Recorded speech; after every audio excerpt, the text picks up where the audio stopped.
When it comes to religious leaders, terms like priest and pastor are often used interchangeably, but they actually represent very different roles, traditions, and responsibilities.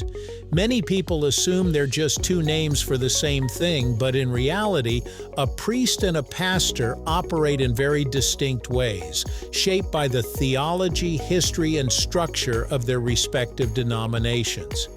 Understanding the differences between the two can shed light not only on how different Christian communities worship, but also on how spiritual guidance is offered to congregations.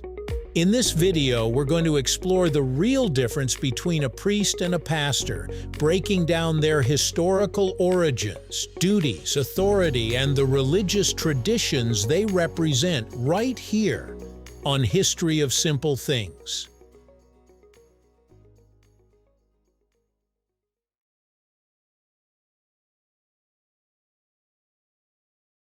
The roles of priest and pastor have roots in different eras of Christian history, shaped by theology and ecclesiastical structure. Priests are most closely associated with the Catholic, Orthodox, and Anglican traditions, tracing their lineage back to the early Christian Church and, in turn, to Jewish temple practices.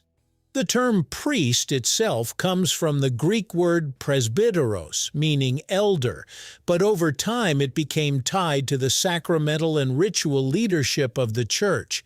Pastors, on the other hand, are primarily a product of the Protestant Reformation in the 16th century. The word pastor comes from the Latin word for shepherd, emphasizing the role of guiding and caring for a congregation rather than performing sacramental rituals. While priests emerged in a hierarchical system with a focus on mediating between God and humans, pastors developed in communities that valued preaching, teaching, and personal guidance. Priests and pastors are distinguished first by the denominations they serve. Priests are integral to churches that maintain a structured sacramental system, such as the Roman Catholic Church, Eastern Orthodox churches, and some Anglican or Episcopal traditions. These denominations view the priest as a key figure in performing sacred rites like the Eucharist, confession, and baptism. Pastors, on the other hand, are most commonly found in Protestant denominations, including Lutheran, Baptist, Methodist, and Pentecostal churches. Protestant theology typically emphasizes a direct relationship between individuals and God, which shifts the pastor's role from sacramental authority to teaching, preaching, and providing guidance for moral and spiritual development. Knowing the denomination can therefore immediately indicate whether a religious leader is a priest or a pastor. One of the most noticeable differences between priests and pastors is their role in worship and sacraments. Priests are ordained to administer sacraments, which are considered channels of God's grace. In the Catholic Church, for example, a priest is the only one who can consecrate the Eucharist or hear confessions in an official capacity.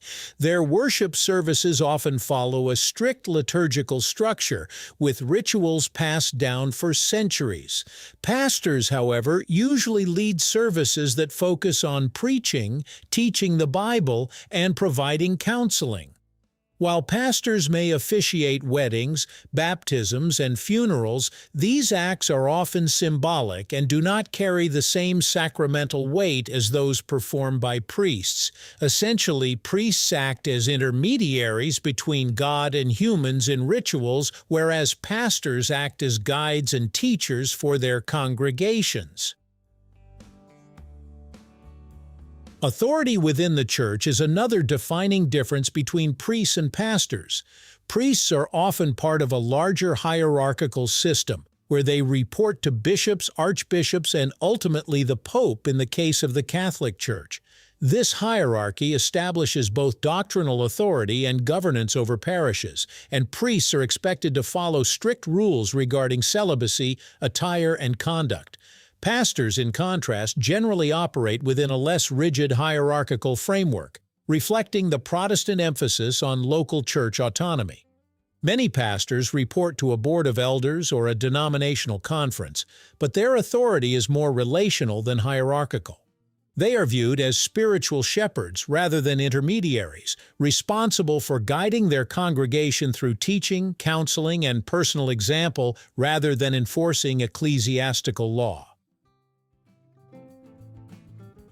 Becoming a priest or a pastor involves different paths and expectations. Priests usually go through years of formal seminary training, studying theology, philosophy, and church law, and their ordination is considered a sacrament that gives them the authority to perform sacred rites like the Eucharist. Pastors also study, often in Bible schools or seminaries, but their training focuses more on preaching, teaching, and pastoral care. Their ordination is typically seen as a recognition of their calling rather than a sacrament, and unlike most priests, pastors are generally allowed to marry. The daily lives of priests and pastors differ in focus, even though both are deeply involved in serving their communities. Priests spend much of their time preparing and celebrating Mass, hearing confessions, and carrying out sacraments, which are central to maintaining church traditions and spiritual practices. Their role often follows a more structured and ritual-based routine. Pastors, on the other hand, focus more on preaching, teaching, and counseling their congregation. They are often involved in guiding people through personal and everyday challenges, making their approach more relational and centered on community engagement rather than formal rituals. The difference between a priest and a pastor comes down to tradition, function, and theology. Priests serve as sacramental leaders in hierarchical churches, guiding worship through rituals, while pastors lead in more decentralized communities, focusing on preaching, teaching, and personal guidance.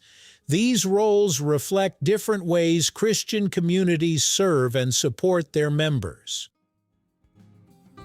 Thank you for watching. If you have suggestions for our next video, feel free to share them in the comments below. We'll be sure to give you an acknowledgement for your contribution.